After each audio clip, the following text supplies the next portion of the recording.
Привет, веселый народ. Вот, что сегодня хочу сказать. Ну, по поводу станка. Вот спрашивали, что за станок у меня.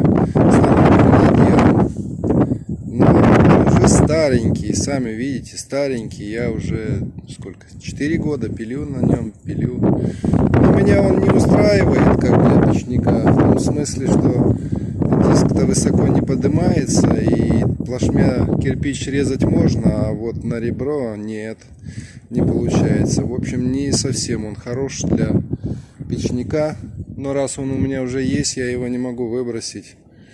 И я решил, что кое-что можно изменить.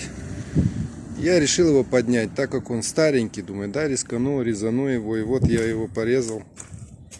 Сделал вставки из металла, приварил, поднял где-то на сантиметров 5.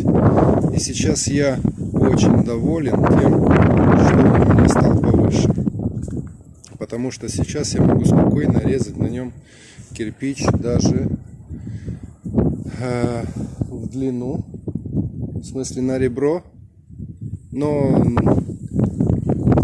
с двух раз, конечно, потому что диск здесь небольшой, хотя если убрать защиту, то можно резать и с одного раза и поставить диск побольше.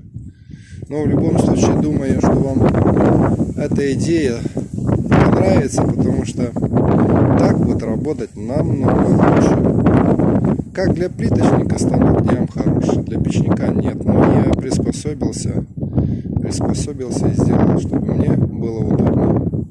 Если этот станок сдохнет в скором времени, я уже такой себе брать точно не буду, потому что мне нужен высокий станок, чтобы я легко мог резать кирпич.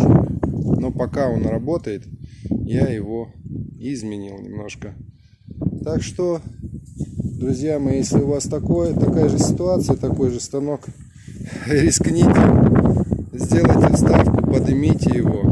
И увидите, что сейчас вот работать на нем будет гораздо проще. Так что дерзайте. Удачи вам. Хорошего дня.